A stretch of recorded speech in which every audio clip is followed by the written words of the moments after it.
அவனை நீ எங்க மறைச்சு வச்சிருந்தாலும் சரி, அவனை தேடி கண்டுபிடிச்சு கொன்னுட்டு தாண்டி மறுவேலை பாப்பேன். அதுக்கு முன்னால நீ செத்து போடி, நீ செத்து போடு.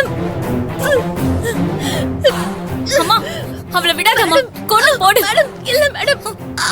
ஆமாக்கா, எல்லாத்துக்குமே காரணம் இவதான். இவளை விடவே கூடாது. கழுத்தை நெரிச்சு கொள்ளுக்கா.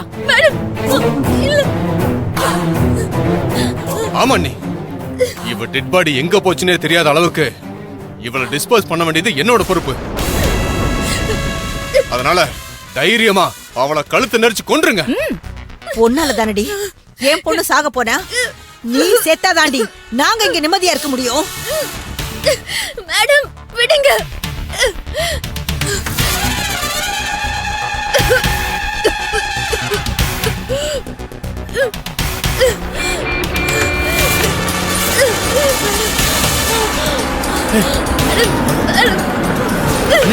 வெளியில வாங்க.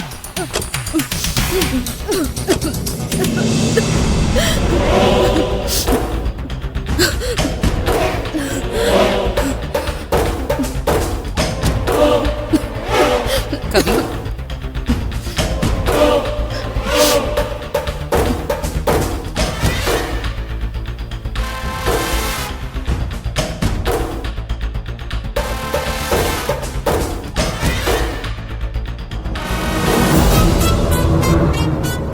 என்னாச்சு? ஏன் எல்லாரும் அமைதியா இருக்கீங்க? என்னத்த சொல்றது, கொஞ்ச நேரத்துல எங்களை எல்லாம் கொலை நடுங்க வச்சுட்டா கவி. கொஞ்சம் லேட் ஆயிருந்தாலும் இந்நேரம் நாம அவளை உயிரோடவே பாத்துருக்க முடியாது. என்ன குணா சொல்ற? என்னாச்சு? திரும்பவும் கல்யாணம் நின்னு போச்சுங்கிற வருத்தத்துல கவி ரூம்குள்ள போய் தூக்க மாட்டிக்க போயிட்டா அண்ணி.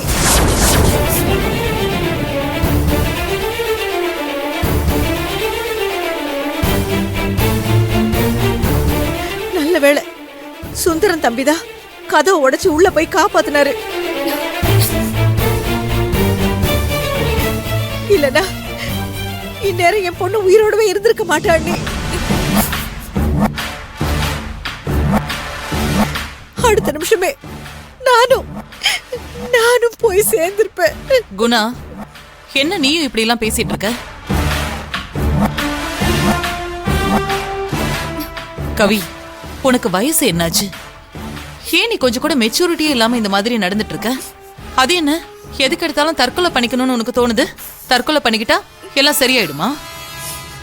இவ்வளவு முட்டாளவா நீ இருப்ப? கவி, ஏமா அப்படி பண்ண? தற்கொலை எதுக்குமே முடிவாகாதுமா. நான் உனக்கு எவ்வளவோ சொல்லி கொடுத்து வளர்த்தேன். ஆனா நீ இவ்வளவு கோடையா இருப்பன்னு நான் எதிர்பார்க்கவே இல்லைம்மா.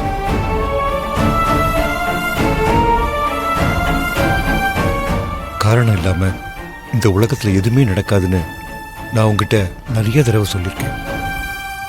நம்ம வாழ்க்கையில நமக்கு எதிராக ஒரு விஷயம் நடக்குதுன்னா அதுக்கு காரணம் என்னன்னு தான் நாம முதல்ல யோசிக்கணும். அதை விட்டுட்டு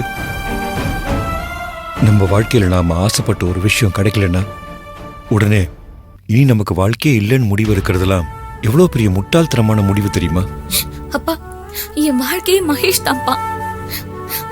அவர் இல்லாம எப்படிப்பா வாழ்றது?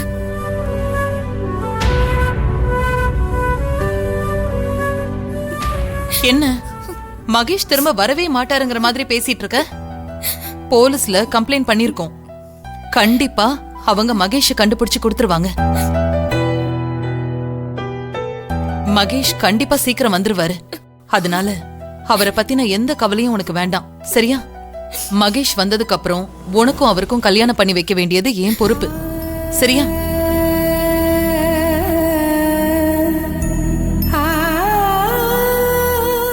அது வரைக்கும் நீயா தேவையில்லாம எதையாவது யோசிச்சு தப்பான முடிவு எடுத்துடக்கூடாது.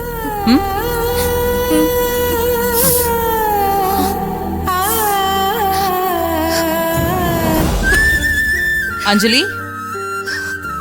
நீயே ஒரு மாதிரியா இருக்க.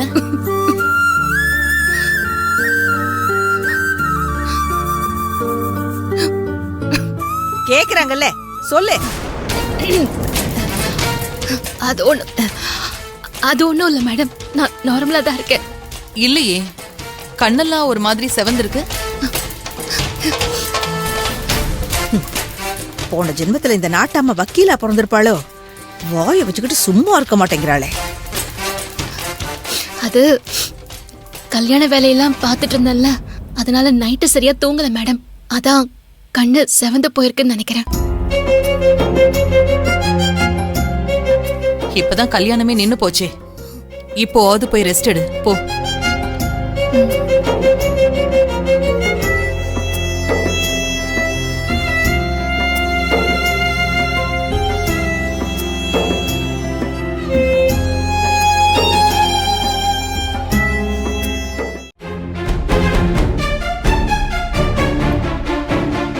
அண்ணி, என் பொண்ணு ஆமா, மித்ரா எங்க போனா? எங்க போனானே தெரியலன்னு தான் நீங்க ஸ்டேஷனுக்கு போயிட்டு இருக்கும்போது நான் உங்களுக்கு கால் பண்ணி சொன்னேன். நீங்க அவளையும் காணும்னு சொல்லி கம்ப்ளைண்ட் கொடுத்துட்டீங்களா? ஸ்டேஷன்ல மித்ராவையும் காணோம்னு சொல்லி தான் கம்ப்ளைண்ட் கொடுத்திருக்கோம். ஆனா மித்ரா இப்ப எங்க போயிருப்பா? அதான் நீ எங்களுக்கும் தெரியல. கோவில் எல்லாம் நல்லா தேடி பாத்துட்டீங்கல்ல? மகேஷ் காணாம போயிட்டாரேங்கிற பதட்டத்துல அவளை அவசரத்துல எங்கேயாவது விட்டுட்டு வந்திருக்க போறீங்க. இல்ல நீ, நானும் இவரும் கோயில் ஃபுல்லா மித்ராவை நல்லா தேடி பார்த்துட்டோம். அவளை எங்கேயுமே காணோம். அதுக்கப்புறம் தான் உங்களுக்கு கால் பண்ணியே சொன்னேன். சரி, ஒன்னும் கவலைப்படாதீங்க. போலீஸ் 2 பேரையும் கண்டுபிடிச்சு கூட்டிட்டு வந்துருவாங்க.